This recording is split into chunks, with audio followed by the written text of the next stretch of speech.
എൻ്റെ പേര് ശോഭ. തൃശ്ശൂർ പട്ടിക്കാട് കണ്ണാറ ആണ് താമസിക്കുന്നത്. കുറച്ച് നാൾ മുൻപ് ബൈക്കിൻ്റെ ബാക്കിൽ നിന്ന് ഒരു കുഴിയിലോട്ട് മറിഞ്ഞു വീണു. 2 ഓപ്പറേഷൻ കഴിഞ്ഞു. അന്ന് നാട്ടുകാരും വീട്ടുകാരും ബന്ധുക്കളും എല്ലാവരും കൂടി എന്നെ സഹായിച്ചു. ഇപ്പോഴും ഡോക്ടർ പറഞ്ഞു 2 ഓപ്പറേഷൻ കൂടി വേണമെന്ന്. എൻ്റെ കയ്യിൽ ഒരു പൈസ പോലും ഇല്ല. എൻ്റെ ഭർത്താവ് ഒരു കൂലിപ്പണിക്കാരനാണ്. ഈ വീഡിയോ കാണുന്ന നിങ്ങളെല്ലാവരും എനിക്ക് എന്തെങ്കിലും സഹായിക്കണം. അസ്സലാമു അലൈക്കും. പ്രിയമുള്ളവരെ, റഫീഖാണ്. ഞാനിപ്പോ തൃശ്ശൂർ ജില്ലയിലെ പട്ടിക്കാട് കണ്ണാറ എന്ന് പറയുന്ന സ്ഥലത്തുള്ള ശോഭേച്ചിയുടെ വീട്ടിൽ നിന്നാണ് നിങ്ങളോട് സംസാരിക്കുന്നത്. ജോലി കഴിഞ്ഞ് വീട്ടിലേക്ക് മടങ്ങി വരുന്നതിനിടെ സഞ്ചരിച്ച 2 വീലറിന്റെ പുറകിൽ ഗട്ടർ ചാടിയപ്പോൾ തെറിച്ച് വീണതാണ്. തലയ്ക്ക് ഗുരുതരമായിട്ട് പരിക്ക് പറ്റി. വേദന കൊണ്ട് ഇരിക്കാനോ നിൽക്കാനോ കിടക്കാനോ പറ്റാത്തൊരു സാഹചര്യമാണ്.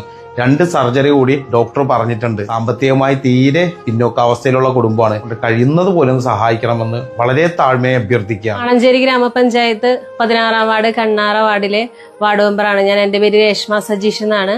എൻ്റെ വാർഡിലെ 15 വർഷക്കാലമായിട്ട് താമസിക്കുന്ന ഒരു കുടുംബമാണ് ശോഭ ചേച്ചിയുടേത്.